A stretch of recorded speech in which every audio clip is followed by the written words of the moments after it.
स्वागत है आप सभी का। आप देख रहे हो के आर ट्यूशन क्लासेस। मैं हूं आपका दोस्त कमल सिंह वेद। आज हम फर्स्ट चैप्टर डिस्कस कर रहे हैं, रासायनिक अभिक्रियाएं एवं समीकरण। तो अभिक्रियाएं क्या होती है और समीकरण क्या होते हैं, पहले ये जान लेते हैं हम। तो पहला पॉइंट देखिए आप, ऐसे परिवर्तन जिसमें नए गुणों वाले पदार्थों का निर्माण होता है उसे रासायनिक अभिक्रिया कहा जाता है। कोई भी परिवर्तन जिसमें कोई नई चीज़ बन जाए, जैसे दूध है वे मीठा होता है, अगर उसको परिवर्तित कर दी जाए दही में, तो जो दही के गुण होंगे वो दूध से मैच नहीं करेंगे। क्यों नहीं करेंगे? क्योंकि दूध तो मीठा होता है और दही के गुण कैसे होते हैं, खट्टे होते हैं। तो कोई भी ऐसी अभिक्रिया जिसमें नया पदार्थ बन जाए उसे कहेंगे हम रासायनिक अभिक्रिया। और ऐसे पदार्थ, दूसरा पॉइंट देखो, ऐसे पदार्थ जो रासायनिक अभिक्रिया में हिस्सा लेते हैं, जिन दो चीज़ों को मिलाने पर अभिक्रिया होती है उन्हें कहते हैं अभिकारक। और ऐसे पदार्थ जिनका रासायनिक अभिक्रिया में निर्माण होता है उन्हें कहते हैं हम उत्पाद। लाइक हम दूध को ले लेते हैं, दूध के अंदर अगर आप नींबू डाल देते हो या थोड़ी सी खट्टाई डाल देते हो तो वो दही में चेंज हो जाती है पहले तो, और वो दही से उससे फिर आगे भी पनीर भी बना सकते हैं। तो जिन चीज़ों को हमने दूध में डाला वो तो होगी अभिकारक, और जो उत्पाद बना हमारा, जैसे दही बना या पनीर बना, वो होगा हमारा उत्पाद। तो पहले वाले अभिकारक और दूसरे वाले उत्पाद। उदाहरण है रासायनिक अभिक्रियाओं के, भोजन का पचना, जब हम खाना हजम कर लेते हैं वो भी एक रासायनिक अभिक्रिया है। जो हम सांस लेते हैं वो भी एक रासायनिक अभिक्रिया है। लोहे पर जंग लगना भी रासायनिक अभिक्रिया है। मैग्नीशियम रिबन का जलना और दही का बनना, ये सारे रासायनिक अभिक्रिया के उदाहरण हैं। और रासायनिक अभिक्रियाओं के परीक्षण, क्या क्या होता है जब रासायनिक अभिक्रिया होती है। कोई भी पदार्थ होगा, उसका पहला पॉइंट देखो, अवस्था में परिवर्तन हो जाएगा। जो उसकी स्टेट होगी, अगर वो ठोस में था तो ठोस से वो द्रव में या गैस में परिवर्तित हो जाएगा। उसकी अवस्था बदल जाएगी, स्टेट बदल जाएगी। रंग में परिवर्तन होगा, उसका कलर चेंज हो जाएगा। तापमान में परिवर्तन होगा, टेम्परेचर या तो बढ़ेगा या फिर घट जाएगा उस वस्तु का। गैस का उत्सर्जन, इसमें गैस भी निकलती है रासायनिक अभिक्रियाओं में। तो ये तो है रासायनिक अभिक्रिया के परीक्षण। 2 नंबर में आ सकता है तो इम्पोर्टेंट है, इनको नोट कर सकते हो। आगे देखो, रासायनिक अभिक्रियाओं को प्रदर्शित कैसे कर सकते हैं। जैसे शब्द समीकरण, जैसे जिंक और सल्फ्यूरिक एसिड दे रखा है, सल्फ्यूरिक अम्ल, तो ये अभिकारक है। जिंक में हमने सल्फ्यूरिक अम्ल डाला और जो तीर का निशान दिखा रहा है ये दिखा रहा है आपका कि क्या रिएक्शन हुई। इससे बना जिंक सल्फेट और हाइड्रोजन बना। तो क्योंकि इसमें मैंने शब्दों का इस्तेमाल किया है इसीलिए इसे शब्द समीकरण पढ़ते हैं। और जो लेफ्ट हैंड साइड LHS लिखा हुआ है उल्टे हाथ की तरफ, उन्हें कहते हैं अभिकारक, जैसे जिंक और सल्फ्यूरिक अम्ल है आपके। और उत्पाद, जिंक सल्फेट और हाइड्रोजन जो आपके राइट साइड में बने हैं, इन्हें कहेंगे उत्पाद। इनको शब्द समीकरण के रूप में लिखा हुआ है। इनको एक और रूप में लिख सकते हैं, वो है रासायनिक समीकरण। सबकी जगह पर, जैसे जिंक है, सल्फ्यूरिक अम्ल है, इनकी जगह पर इनके सूत्रों को अगर हम लिख दें, जैसे जिंक को क्या कहते हैं Zn, सल्फ्यूरिक अम्ल का फॉर्मूला होता है H2SO4। तो हमने फिर एरो दिया कि इसका मतलब रिएक्शन की इन्होंने, फिर क्या रिएक्ट करके बनाया इन्होंने, जिंक सल्फेट ZnSO4 + H2। तो ये आपका रासायनिक समीकरण हो गया सूत्रों के द्वारा। आई होप समझ में आ रहा होगा आपको, ठीक है, समझते जाना। देखो, रासायनिक समीकरण क्या होता है। रासायनिक अभिक्रिया को रासायनिक समीकरण के द्वारा निरूपित किया जाता है, मतलब उसको दर्शाया जाता है। रासायनिक समीकरण में जो तत्व होते हैं आपके, जो एक परमाणु होते हैं, जैसे जिंक है, नाइट्रोजन है, ऑक्सीजन है, उनके प्रतीक या अभिकारक और उत्पादों के रासायनिक सूत्र को उनकी भौतिक अवस्था के साथ लिखा जाता है। अभी भौतिक अवस्थाओं के बारे में भी पढ़ेंगे हम, ठीक है। यहाँ पर इस वाले समीकरण में भौतिक अवस्थाएं नहीं दे रखी। रासायनिक समीकरण में देखो सिर्फ Zn दे रखा है, इसमें ये नहीं दे रखा कि ये सॉलिड है या लिक्विड है। इसे हम आगे भी डिस्कस करेंगे। रासायनिक अभिक्रिया को संतुलित करना, हम संतुलित क्यों करते हैं रासायनिक अभिक्रियाओं को, क्या ज़रूरत है हमें संतुलित करने की। तो 9th क्लास में आपने पढ़ा होगा द्रव्यमान संरक्षण का नियम। किसी भी रासायनिक अभिक्रिया में द्रव्यमान का ना तो निर्माण होता है और ना ही विनाश होता है। कि कोई भी रासायनिक अभिक्रिया होगी, ना तो उसमें वजन में, द्रव्यमान में बढ़ोतरी होगी, और ना ही वजन है या द्रव्यमान है वो घटेगा या विनाश हो जाएगा उसका। तो ये आपकी सिंपल स्टेटमेंट है। इसीलिए हम रासायनिक समीकरण को संतुलित करते हैं। पेपर में आता है कि रासायनिक समीकरण को संतुलित क्यों किया जाता है, तो आपको ये नियम जरूर लिखना है उसमें। तो रासायनिक अभिक्रियाओं में जो पहले अभिकारक होते हैं आपके, जो रिएक्ट करते हैं, दो चीज़ें मिलती है, और जो बाद में उत्पाद बनता है, प्रोडक्ट बनता है, उनके तत्वों के परमाणुओं की संख्या समान होनी चाहिए। जैसे देखो, ये आपका एक उदाहरण दे रखा है, ये बॉक्स में Fe प्लस H2O प्लस में Fe, यहाँ पे 3 होना चाहिए, मिस प्रिंट हो रखा है यहाँ पर, Fe3O4 है ये, Fe3O4 प्लस H2। अब इसको हम संतुलित करने का प्रयास करते हैं। देखो ये लेफ्ट हैंड साइड है आपका, जहाँ पे अभिकारक है, जहाँ पे प्लस का निशान लगा हुआ है लेफ्ट साइड, वहाँ पे Fe की संख्या देखो 1 है लेफ्ट हैंड साइड में। और जब आप राइट हैंड की तरफ देखते हो, उत्पाद की तरफ, तो वहाँ पर आपको तीन Fe के परमाणु दिखाई देंगे। ऐसे ही हाइड्रोजन 2 है वहाँ पर लेफ्ट हैंड साइड में, और वहाँ पर भी 2 है राइट हैंड साइड में। तो इसका मतलब हाइड्रोजन तो इक्वल है, यहाँ पर भी 2 है और दूसरे हाथ की तरफ भी 2 है, दोनों हाथों पर 2 हाइड्रोजन है। ऑक्सीजन देखोगे तो लेफ्ट हैंड में 1 है और राइट हैंड में 4 है। तो इसका मतलब अब ये अगर एक तराजू की तरह मानोगे, तो जो ये पलटा है उत्पाद वाला, ये थोड़ा भारी हो रहा है ना। तो हमें इसको संतुलित करना है। संतुलित कैसे करते हैं? हम गुणांकों का प्रयोग करते हैं। कोई भी आपको ये सब समीकरण दिया होगा, जो रासायनिक सूत्र, इनके अंदर चेंज नहीं करना, आपको गुणांकों का प्रयोग करके इनको संतुलित करना है।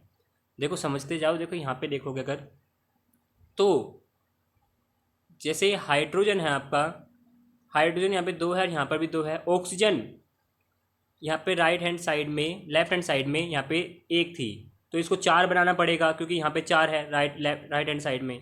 तो अगर लेफ्ट हैंड साइड अभिकारक वाले ऑक्सीजन को अगर हम 4 बनाएंगे, तो इसको 4 से मल्टीप्लाई करेंगे, तो उसके आगे 4 लगा देंगे। ऑक्सीजन के आगे नहीं, इस बॉक्स के आगे 4 लगा देंगे। ठीक है, जैसे यहाँ पे दर्शाया गया है, 4 लगा देंगे। तो इसका मतलब हमारा राइट हैंड साइड में तो 4 थे, अब लेफ्ट हैंड साइड में भी 4 ऑक्सीजन के परमाणु हो गए हैं। लेकिन अब यहाँ पे एक और दिक्कत आ गई है। अब दिक्कत ये आई हमें कि हाइड्रोजन के साथ नीचे 2 लिखा हुआ है और बगल में 4 लिखा हुआ है। तो इस वजह से हाइड्रोजन हो गए आपके 8 क्यों हो गए? क्योंकि गुणांक और जो नीचे वाला पद का जो संख्या होती है वो आपस में गुणा होती है। तो 4 दूनी 8 परमाणु हो गए यहाँ पर, और राइट हैंड साइड में उत्पाद वाले में 2 ही हाइड्रोजन परमाणु है। तो क्या करेंगे, वहाँ पर भी हम 4 का प्रयोग कर देंगे, जैसे यहाँ पे दिखाया गया है नीचे। अब Fe3 थे यहाँ पर उत्पाद की जगह पर, तो हम अभिकारक वाली जगह पर भी हम 3 लगा देंगे। कहने का मतलब है आपको बॉक्स के अंदर कुछ नहीं लिखना, बाहर ही सब कुछ करना है। ठीक है, बाहरी संख्याओं को लिख करके इनको संतुलित करना है। संतुलित कर दोगे तो आप देखोगे कि सारे परमाणु समान हो जाएंगे। तो इसे कहते हैं हिट एंड ट्रायल मेथड। ये लिखा हुआ है आपका हिट एंड ट्रायल मेथड, चरणबद्ध तरीके से संतुलित करना। और अब मैं अभिकारकों की भौतिक अवस्थाओं के बारे में कह रहा था मैं। जैसे अगर यही वाला एग्जांपल ले हम, यहाँ पे दिया हुआ है Fe प्लस H2O, क्या बना था आपका Fe3O4 प्लस H2O, ये बना था आपका। अब देखो ठोस को हम क्या दिखाते हैं S से, S मतलब सॉलिड। द्रव को दिखाते हैं L से, लिक्विड। गैसीय अवस्था कोई भी होगी जो गैस के रूप में मिलेगा आपको पदार्थ, उसको हम G से दिखाएंगे। और जलीय विलयन, अगर कोई चीज़ पानी के अंदर घुली हुई है, लाइक नमक हो सकता है, वो सोडियम हो सकता है, कोई भी पदार्थ ऐसा हो सकता है जो जल के अंदर घुला हुआ हो, हाइड्रोक्लोरिक अम्ल हो सकता है, उसको हम एक्वस से दिखाते हैं। AQ का मतलब है एक्वस, मतलब जल में घुला हुआ। तो Fe हमने यहाँ पे सॉलिड लिया है, तो इसलिए S से दिखाया है यहाँ पर। H2O यहाँ पे गैस के रूप में लिया है, इसका मतलब हमने जो लोहा है, आयरन है, उसकी अभिक्रिया की है भाप के साथ, और उसने बनाया फिर Fe3O4, फेरिक ऑक्साइड बनाया, और H2 यहाँ पे G से दिखा रखा है, इसका मतलब ये गैस रिलीज हो गई इसमें। ठीक है। अच्छा, रासायनिक अभिक्रियाओं के प्रकार, ये इंपॉर्टेंट है, ध्यान से देखना। पहली जो टाइप है आपका वो है संयोजन अभिक्रिया। तो संयोजन अभिक्रिया क्या होती है? बेसिकली 2 परमाणु आपस में मिलकर के एक नए, या 2 अभिकारक मिलकर के एक नया उत्पाद बनाए। जैसे A प्लस B, A और B मिलके एक C पदार्थ बना रहे हैं। अब इसको AB भी लिख सकते थे, लेकिन जो C पदार्थ है इसके अंदर AB के दोनों के गुण है ही नहीं, ये नया ही पदार्थ है अपने आप में, इसलिए इसको C से दिखाया है। उदाहरण है इसके, जैसे कोयले का दहन देखोगे तो कार्बन है, तो कार्बन को अगर हम ऑक्सीजन के साथ जलाएंगे तो बनेगा CO2, मतलब कार्बन डाइऑक्साइड गैस बनेगी। जल का निर्माण भी ऐसे लिख सकते हो, H2 प्लस O2 H2O, ये लिक्विड फॉर्म में, मतलब 2 चीज़ें मिलकर के एक चीज़ बना रही है। ऊष्माक्षेपी अभिक्रियाएं। अब जो अभिक्रियाएं जिसमें उत्पाद के निर्माण के साथ साथ अगर हीट भी रिलीज होती है, ऊष्मा भी निकलती है, तो उसे कहेंगे ऊष्मा अक्षेपी अभिक्रिया। ऐसी अभिक्रिया जिसमें से ऊष्मा निकले, गर्मी निकले। जैसे प्राकृतिक गैस को अगर हम जलाते हैं, CH4 गैस को जलाते हैं ऑक्सीजन की मौजूदगी में, तो हमारा बनता है CO2, कार्बन डाइऑक्साइड, जल बनेगा हमारा H2O, और हमें ऊष्मा मिलेगी, गर्मी मिलेगी। किसी भी कोयले को जलाओगे अगर आप, या गोबर गैस को जलाओगे, तो उसमें से हीट निकलेगी। श्वसन भी एक ऊष्माक्षेपी अभिक्रिया है। जैसे C6H12O6, ये ग्लूकोज का सूत्र है, एक्वस में दे रखा, मतलब पानी के अंदर घुला हुआ है। और ऑक्सीजन क्योंकि हम अंदर लेते हैं, ये हमारे शरीर के अंदर होने वाली अभिक्रिया है।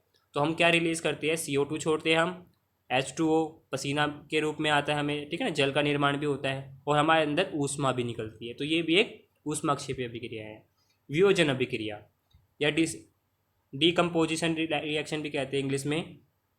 इसका मतलब है कि एक चीज़ एक अभिक्रिया में एकल अभिकारक टूट करके बहुत सारा उत्पाद बना देता है। 2 बना सकता है, 2 से 3 4 कितने ही बना सकता है वो, बट एक चीज़ टूट करके 2 या 3 चीज़ें बनाएंगी। संयोजन का उल्टा है ये। अब ये 3 तरह का होता है। एक होता है ऊष्मीय वियोजन, जिसमें ऊष्मा के द्वारा हम वियोजन करते हैं, गर्मी दे करके किसी चीज़ को तोड़ सकते हैं। अब गर्मी दे के कैसे तोड़ेंगे, देखो फेरिक सल्फेट दे रखा है, हरे रंग का होता है ये याद रखना, हरे रंग का होता है। ऊष्मा अगर हम इसे हीट देंगे तो ये 3 हिस्सों में टूट जाएगा। फेरिक ऑक्साइड बनेगा, सल्फर डाइऑक्साइड बनेगी, सल्फर ट्राईऑक्साइड बनेगी, जो कि भूरे रंग की होगी, फेरिक ऑक्साइड। दूसरा भी दे रखा है आपको चूना पत्थर। अगर चूने पत्थर को अगर आप और ज़्यादा ऊष्मा दोगे तो वो कैल्शियम ऑक्साइड बन जाएगा आपका, बिन बुझा चूना बन जाएगा, और CO2 बन जाएगा, क्योंकि कार्बन डाइऑक्साइड गैस निकलेगी। ऐसी लाइट नाइट्रेट का भी दे रखा है, लेड ऑक्साइड बन जाएगा गर्मी देने पर, नाइट्रोजन डाइऑक्साइड और ऑक्सीजन बन जाएगी। विद्युत वियोजन क्या होता है, विद्युत के द्वारा होने वाला वियोजन, विद्युत के द्वारा एक पदार्थ को 2 हिस्सों में तोड़ देना। यहाँ पर आपके NCERT बुक में पानी को तोड़ के दिखाया गया है, H2O को। अगर उसके अंदर से अगर हम बिजली को पास करवा दें पानी के अंदर से, तो वो 2 आयन्स में टूट जाएगा, एक तो हाइड्रोजन के आयन गैस के रूप में, एक ऑक्सीजन के आयन में, ठीक है। इसमें एक क्वेश्चन और आ जाता है कि जो हाइड्रोजन है वो कौन से एनोड और कैथोड पर चिपकी। देखो एनोड है आपका ये इलेक्ट्रोड जो प्लस का होता है, कैथोड होता है आपका माइनस का। हाइड्रोजन पे प्लस का साइन होता है, इसलिए वो कैथोड पर जाएगा। कैथोड माइनस का होता है, एनोड प्लस का होता है। तो उल्टे साइन वाले आयन उल्टे साइड वाले इलेक्ट्रोड के पास आकर्षित होते हैं। हाइड्रोजन जाएगा कैथोड पर और ऑक्सीजन जाएगी एनोड पर। तो कैथोड पर हाइड्रोजन गैस ज़्यादा इकट्ठा होगी, क्योंकि फॉर्मूले में H2O लिखा जाता है। मतलब कि पानी के अंदर हाइड्रोजन के कण 2 होते हैं और ऑक्सीजन का 1 होता है, तो इनका अनुपात हमेशा ही दुगना आएगा हाइड्रोजन का ऑक्सीजन के मुकाबले।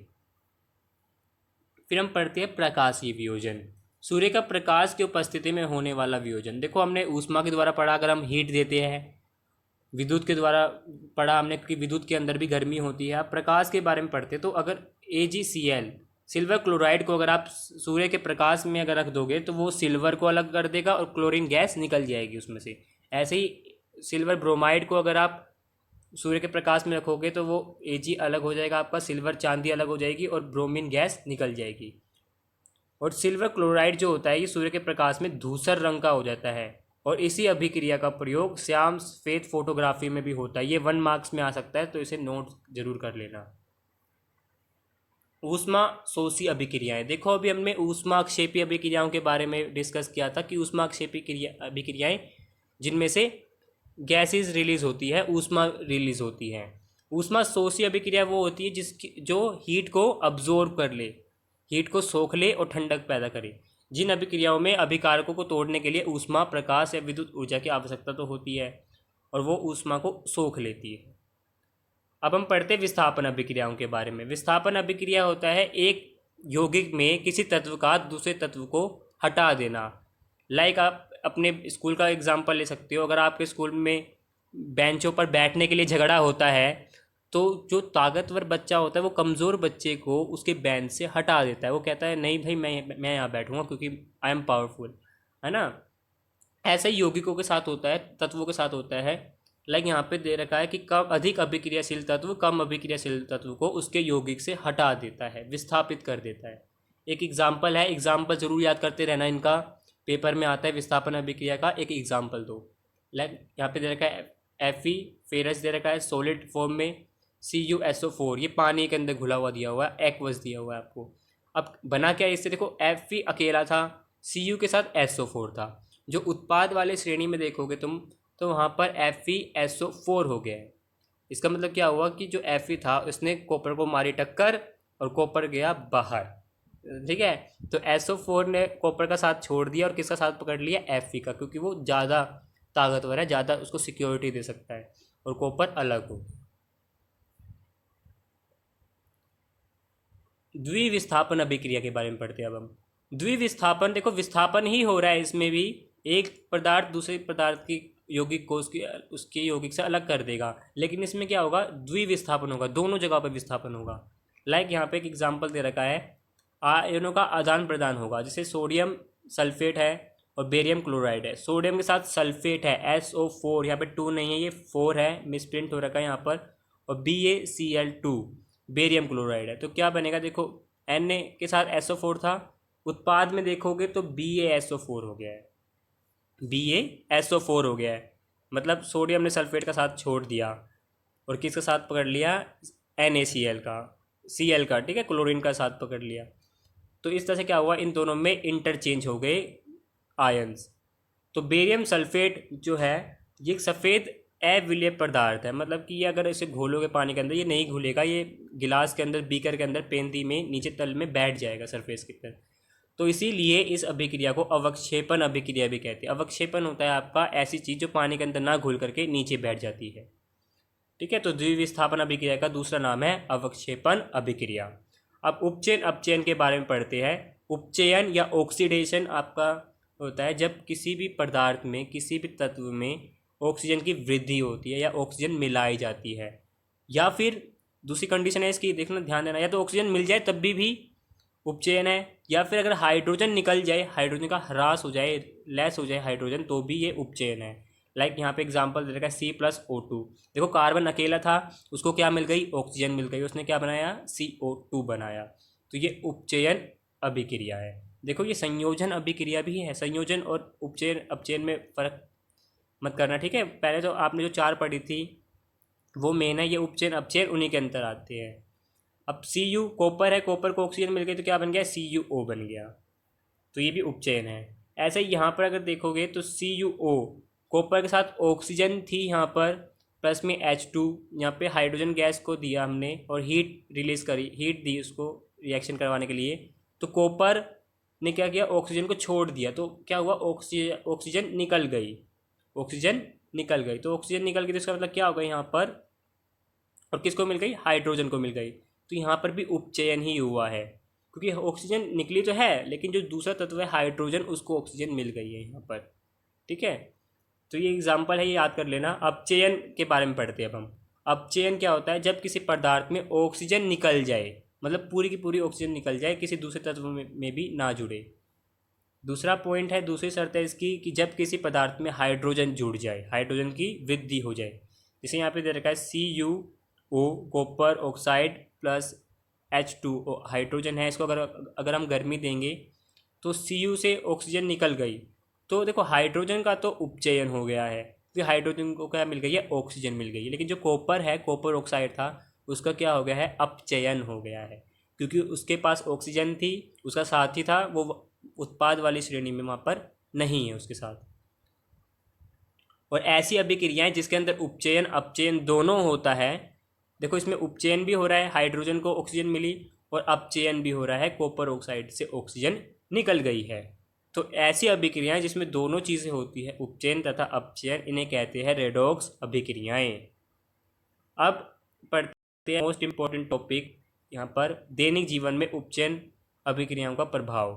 देखो उपचयन अभिक्रियाएं क्या क्यों प्रभावित करती है, हमने ये सब पढ़ा, लेकिन ज़िंदगी में क्यों काम आती है, ये क्या प्रभाव दिखता है हमें, ये देखो। संक्षारण, जब कोई भी धातु, कोई भी मेटल ऑक्सीजन आर्द्रता मतलब नमी या अम्ल के साथ संपर्क में आता है, कांटेक्ट में आता है, तो उसकी धातु की जो ऊपरी परत होती है वो कमज़ोर हो जाती है और उस पर जंग लगना शुरू हो जाता है, उसी जंग को कहते हैं संक्षारण। ठीक है, डेफिनेशन ये दे रखी है, मैंने समझा दिया है आपको जैसे लोहे की वस्तु पर जंग लगना, लोहे पर पानी पड़ता है तो जंग लगता है। चांदी के ऊपर काली परत जमती है क्योंकि वो सल्फर गैस से रिएक्ट करके के सिल्वर सल्फाइड बनाती है। तांबे के ऊपर हरी परत का जमना, तांबे के ऊपर भी जंग लगता है बेटा। जो हरे रंग का पदार्थ जमता है वो उसका जंग ही होता है तांबे का। यसत लेपन और विद्युत लेपन और पेंट करके संक्षारण से हम धातुओं को बचा सकते हैं। तो पेपर में आ सकता है 3 मार्क्स में, 2 मार्क्स में, कि धातुओं को संक्षारण से कैसे बचा सकते हैं जंग लगने से। तो यसत लेपन होता है जिंक की परत चढ़ाना। जिंक की अगर परत चढ़ा देते हैं तो बहुत ही कम चांस होते हैं कि लोहे पर जंग लग जाए। जैसे लोहे के पाइप होते हैं ना, उनमें शाइन जो आती है वो जिंक की परत की वजह से ही आती है, क्योंकि उनको हमेशा पानी में रहना होता है। विद्युत लेपन, अगर उसके ऊपर हम विद्युत से लेपन कर दें या पेंट करके भी हम उनको जंग से बचा सकते हैं। विकृत गंधिता क्या होती है? देखो, विकृत गंधिता होती है वसायुक्त या जो फैट वाले भोजन होते हैं जिसके अंदर ऑयल होता है, ऑयली खाना, तेलीय खाद्य सामग्री को अगर हम वायु के संपर्क में रख दें तो संपर्क में आने पर वो उपचयित हो जाता है, ऑक्सीजन के साथ रिएक्ट करता है और उनका स्वाद और गंध परिवर्तित हो जाता है। ऐसा खाना स्वास्थ्य के लिए हानिकारक होता है बेटा, इसीलिए इसे विकृत गंधिता कहते हैं कि इसकी स्मेल जो है खाने की वो गंधित हो गई है, बदल गई है। अब विकृत गंधिता को रोकने के लिए या खाने को बचाने के लिए, ताकि ऑक्सीजन से रिएक्ट ना करे वो, तो क्या कर सकते हैं हम? प्रतिऑक्सीकारक का उपयोग करके। प्रतिऑक्सीकारक का मतलब होता है ऐसा पदार्थ डाल करके जो ऑक्सीजन के साथ रिएक्ट ना होने दे। लाइक आलू के जो चिप्स आते हैं कुरकुरे, आपने देखा होगा, उनके अंदर कितनी होते तो 2-3 पीस है उसके अंदर, लेकिन कितनी ज़्यादा उसके अंदर गैस भरी होती है। तो जो गैस उसके अंदर डाली जाती है वो नाइट्रोजन गैस होती है। तो नाइट्रोजन गैस ऑक्सीजन गैस के साथ अभिक्रिया नहीं करने देती चिप्स को। तो जो नाइट्रोजन है वो यहाँ पर प्रतिऑक्सीकारक का काम करती है। दूसरा पॉइंट है वायुरोधी बर्तन में खाद्य सामग्री डालकर। अगर डब्बों में एयर टाइट कंटेनर्स में आप रखोगे, अगर खाने को बंदा वायुरोधी डिब्बों में रखोगे तो उससे भी वायु का कांटेक्ट खाद्य पदार्थ से नहीं हो पाएगा। तो वायु के स्थान पर नाइट्रोजन गैस का बताया। शीतलन द्वारा रेफ्रिजरेटर में अगर हम रख दें, अगर फ्रिज में रख दें खाने को, तो उससे भी संक्षारण काफ़ी हद तक रुकता है। तो यही था आपका चैप्टर। देखो, चैप्टर इम्पोर्टेंट है, फर्स्ट चैप्टर। क्वेश्चन आते हैं इसमें से, ज़्यादातर आते हैं आपके रिएक्शन वाले, जिनमें आपको उनको संतुलित करना पड़ता है।